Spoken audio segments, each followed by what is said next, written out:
One of the most powerful things in the world is information.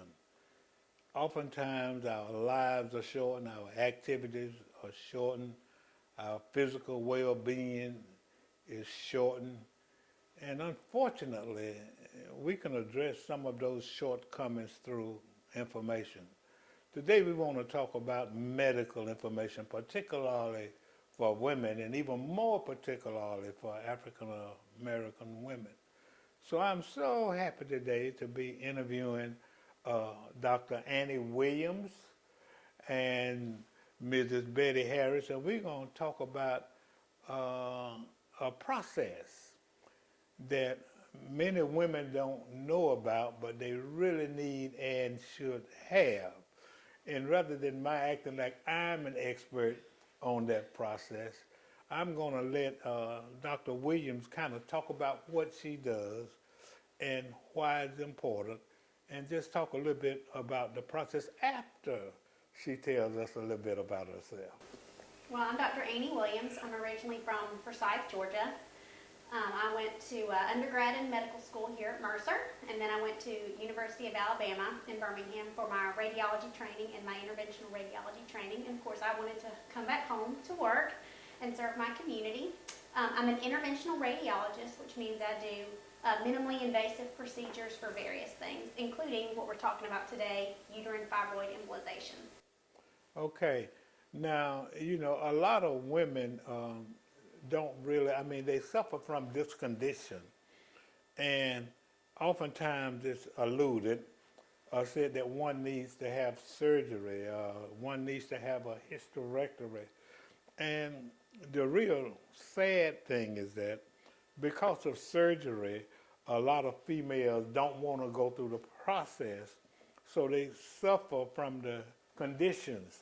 And we're going to let Miss Harris talk about Miss Betty Harris, who has gone through the process in a few minutes to talk about that. So just talk about that condition and how it can be addressed through the process that you use. So fibroids are very common in women, especially African American women, but it can occur in anyone. There are growths in the fibroid called fibroids, and they're not cancer, but they can cause issues with women with heavy, painful periods, pelvic pressure, back pain, difficulty urinating, difficulty with constipation, and it can actually cause a very poor quality of life just from having such severe symptoms day to day. How do these women go to work when they're having all these issues they have to suffer with for 5 to 7 days a month? And, wow. It is hard for them to get treatment because a lot of women can't take off work for, the weeks it takes to recover from a hysterectomy. And so they do just sort of, get by with having these issues. And a lot of women don't know that this option, this minimally invasive non-surgical option does exist for treatment, and that they can be out just as short as 5 to 7 days and then get back to work. Well, last time I checked, you know, having a hysterectomy uh, influences childbearing and childbirth. Now, I'm no expert, so, don't lean too heavily on me to have a whole lot of knowledge about that. But how does that tie in with the ability to get pregnant and have a child? So when you have a hysterectomy, you take out your uterus completely. So Wow. there's no option at all. Now, women can choose to leave their ovaries so they can continue to get the hormones from the ovaries, but you lose all ability to have a baby. With uterine fibroid embolization, we don't actually surgically cut out anything. The uterus is left intact. What we do is we inject these little tiny particles that go into the uterus and literally cut off the blood supply that feeds the fibroids, because fibroids, like everything else, need oxygen and nutrients to survive. So when we cut off those blood vessels that are supplying the fibroids with blood, we are essentially going to starve them to death so that they die and shrink up over the next few months. Now, I noticed you said minimally invasive. Right. And the reason I'm bringing that up is because most people are very, very reluctant. They have surgery. Right. You don't want them cutting on me and things like I don't that. blame them. Yeah, I don't either. Uh, so let's talk a little bit more specifically about the process. I mean, what's used, how long does it take, and then what it does, though you talked a little bit about it. Right, so the procedure itself takes about 45 minutes to an hour. We make a small incision in the groin that's only a few millimeters big. out here in an artery that goes in your groin, and then we go into the blood vessels that supply the uterus using what's called a catheter, which essentially is a long, thin, tiny straw that I can suck blood out of or inject medicine through. We take pictures, and everything is done under x-ray guidance. And so we're able to get out to the uterus just using this long, thin plastic tube to inject our particles where we need them. Well, let me make a suggestion. And I understand that, I believe I read where about 5 million women across the country suffer from that. And, and fewer than 300,000, I think it said, really go through that process. You can correct me if I'm wrong. I didn't do very well in math. But I mean, be that as it may, we know that there's a large difference between the women who would be capable or who would qualify or be eligible or who would benefit from this process and the ones who actually get it done. And additionally, it's my understanding, and you kind of mentioned it in your introduction, that African American women are more prone to have these problems. And so, it's important to me. And, since this is a show, a talk show, sometimes we overlook the importance of resources and information. So one of the reasons why we are doing this show finally is because it's important that this information is imparted to the community because it can benefit so many people, Right. like Miss Betty Harris. Yes. So tell us about your experience, and I understand that you're very happy that you went through that process, and just what kind of introduced you to it, and when did you take it, and how did it go? Well, I actually saw someone that I knew personally on a Vira commercial, and I kind of got the information from them, and the same problems they were having, the same thing I was going through: heavy bleeding, scared to sneeze, scared to cough, uh, constant iron infusions. I had to get like maybe twice a month. Wow. Iron was so low from all the blood, the blood loss at least. But I wish I had got this done years ago because it has been a life changing experience. Um, Really, I haven't had any blood since then, since I had my surgery. Nothing. Oh, So, wow. I mean, I am so happy that I went through this.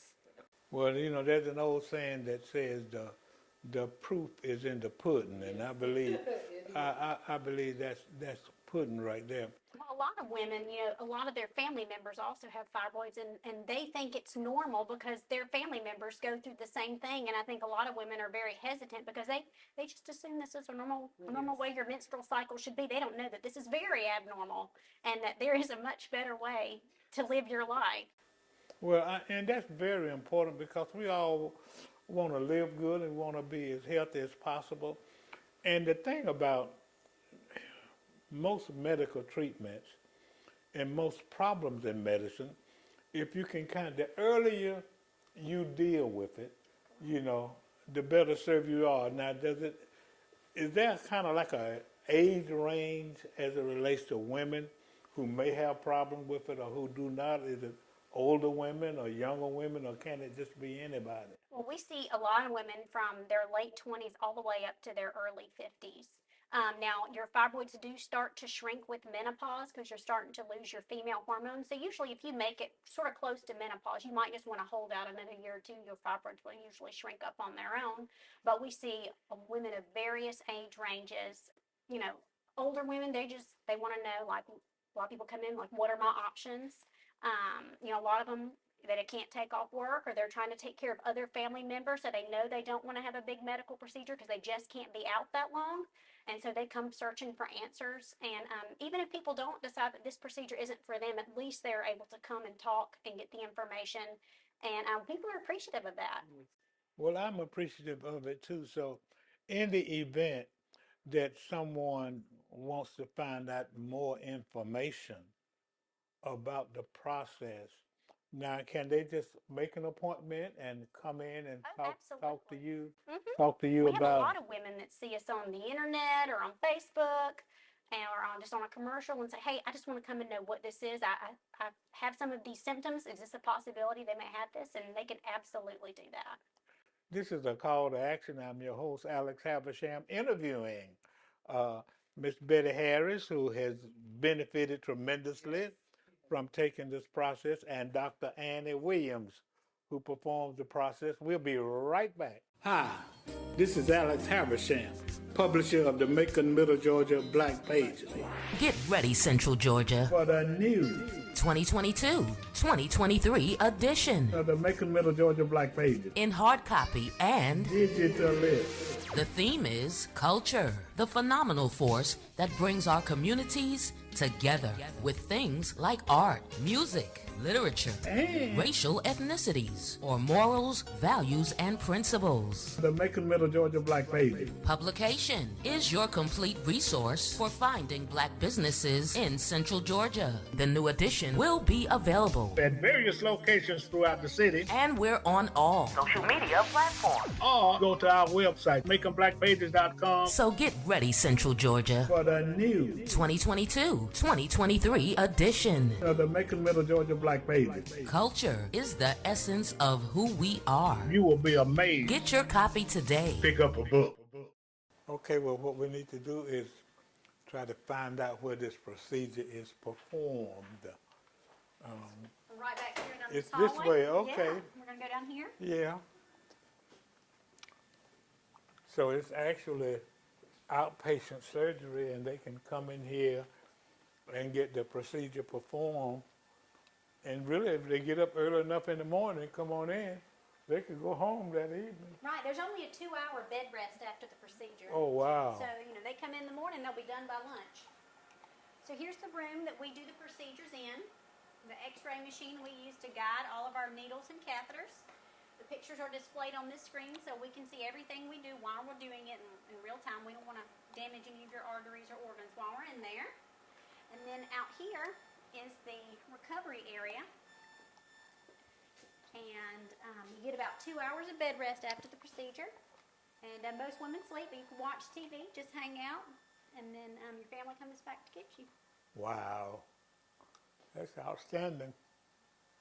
A lot of people like it because it avoids the hospital. They don't Right. have to go through the parking Right. garage, pay for parking. They can literally pull up in front of the building, get Right. dropped off, and then their family can take them right Wow. That is outstanding. We're back talking about this very, very important medical process that too few women have who need it. Oftentimes women get hysterectomies and don't need them. Oftentimes they cease their ability to bear children because of the hysterectomy, but it's not necessarily necessary to address the problems that are generated by the need to have a hysterectomy. That process is called uterine fibroid embolization, and we're having a discussion today with Dr. Annie B. Williams, who performs that process, and Miss Betty Harris, who is just a very, very happy participant because she has experienced that and she has attested to what that has meant for her life and the kind of better situation she is in after having had the process performed. And she smiles every time we mention it, so we can tell that really, really was a factor in improving her quality of life. And I'm glad that she did it, and I know that she is. So, Doc, you said it doesn't take very long to perform the process. Why do you think, that more women don't do it? Is it because of the lack of knowledge, or is it because of fear, or is it because of the disbelief?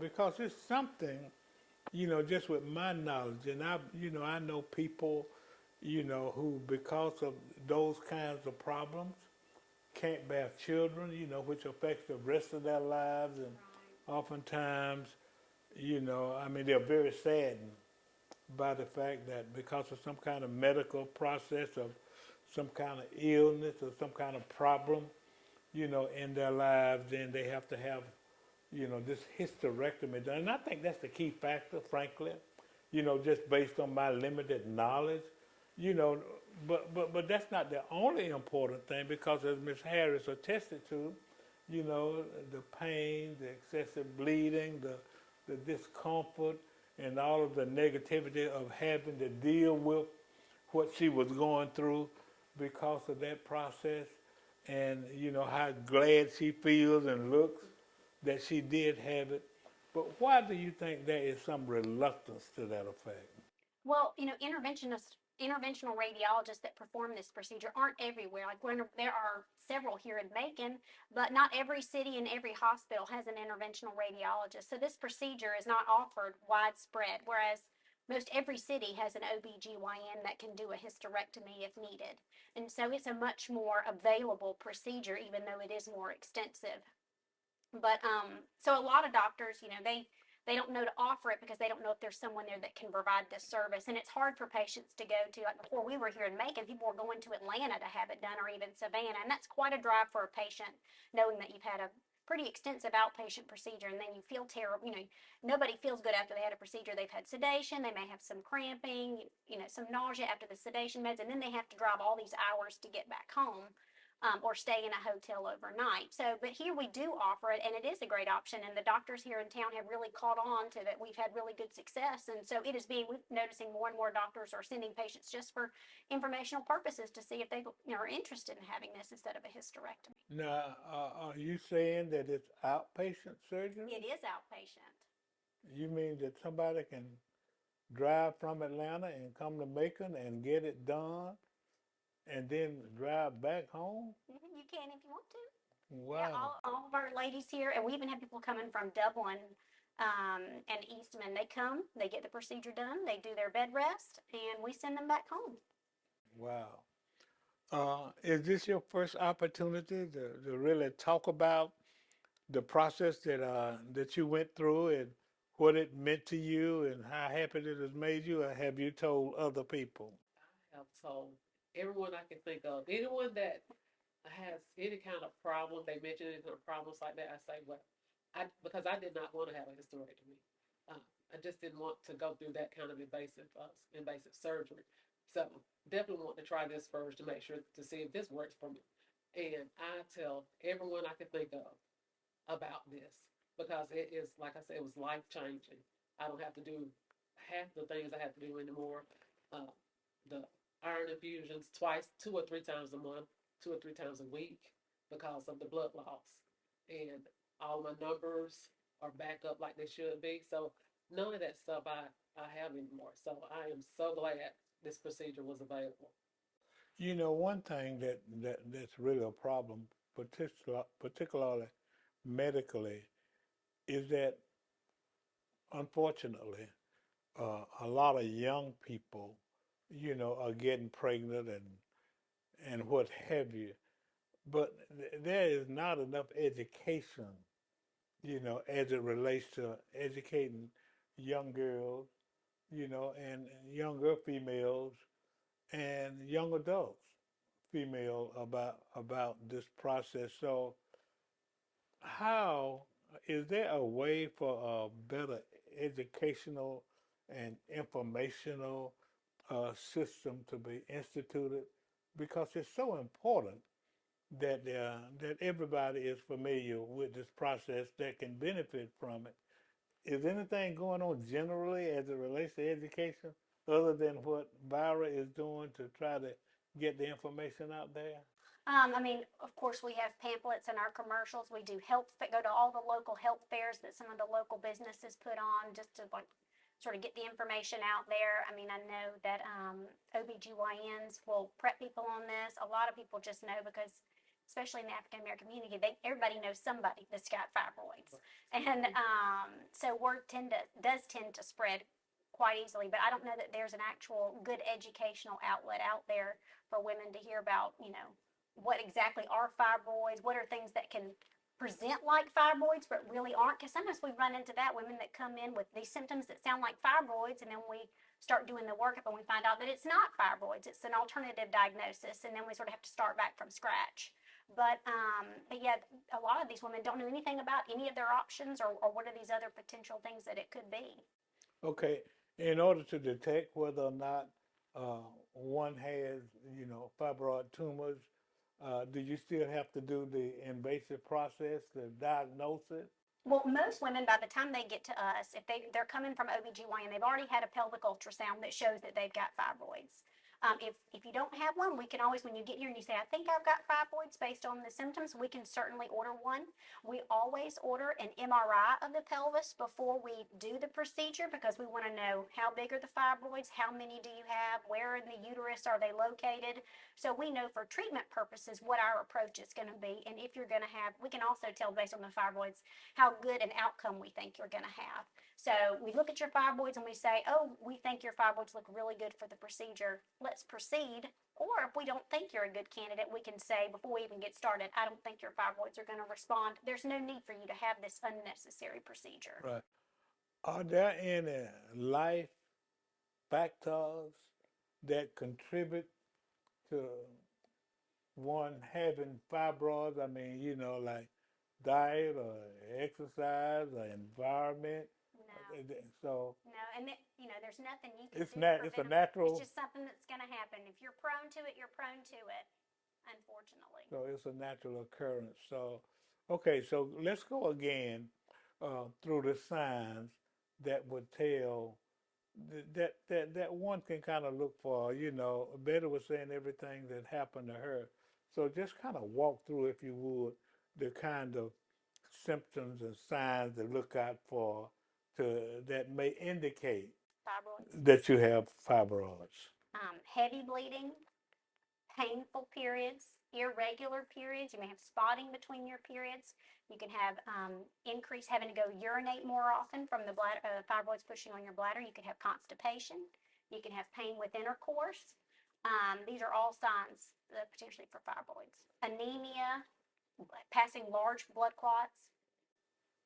And in many instances, you're going to have iron deficiency too, I guess. Right, because of the anemia. Because of, that's what anemia is. Because of that deficiency. Well, it's very interesting. Can you speak to maybe why, more African American women suffer from this condition? I mean, has any research been done on that to your knowledge? I think statistics show that statistically, African American women have more problem with fibroids than the counterpart. Right, and I don't think they have ever pinned down exactly what it is that makes African American more prone to fibroids. But we see trends in other medical diseases the same way. With more elderly white women are prone to osteoporosis, and more African Americans are prone to renal disease, those sorts of things. So it's not unusual to see a trend, but they haven't specifically been able to pin down, is this an environmental factor, is it a genetic factor, or anything like that I know to my knowledge. Talk a little bit more about, a hysterectomy, and what that does, how it's performed, and maybe how this can prevent one having to have one.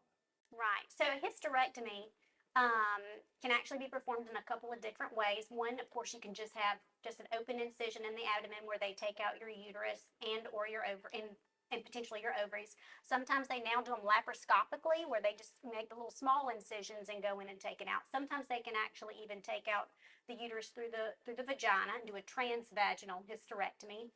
Hysterectomy is not necessarily a bad option. Some women we see on their MRI that their fibroids are not a good candidate, and more like you really need a hysterectomy based on how big your fibroids are or how they look. And so it could still be a good option for some women. I'm not saying that they shouldn't have one. It's just everybody, you have to decide what's right for you. Another procedure that you can have done that's a surgical one is called a myomectomy, and that's where you surgically leave the uterus inside the abdomen, but you cut off the fibroids that are kind of hanging off the outside of the uterus. Those can be used in a very few cases. You can do that, but still, that's not typically something I would do instead of a UFE or a uterine fibroid embolization or a hysterectomy. You know, information is so important in all walks of life. But when it comes to one's health and medical treatment and knowledge and information, it behooves all of us to do research on any condition we have or any condition we think we have, because there are so many resources out there that can assist and that can help to limit, if you please, you know, going farther than we have to in treating ourselves and finding out information about our health. And this process, uterine fibroid immobilization, is very, very helpful and important, and the community needs to be informed. But I guarantee you that through this interview, Dr. Williams, somebody through this information who otherwise would have had a hysterectomy gonna say, let me go and check. Somebody who's having those symptoms that Betty has had gonna say, let me go and check to see if I can be an effective candidate for, you said the word uterine. Uterine fibroid embolization. This is a call to action. I'm your host, Alex Habersham, having interviewed former patient, Betty Harris, and present Dr. Anna B. Williams, who's a radiologist and an expert in uterine fibroid Embolization. This is a call to action. I'm your host, Alex Habersham. Have a great day.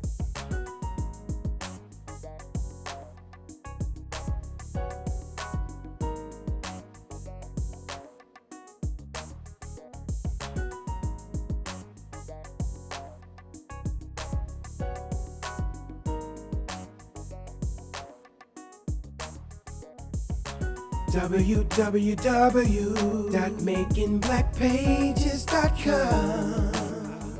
This is Alex Habersham, publisher of the Macon, Middle Georgia Black Pages.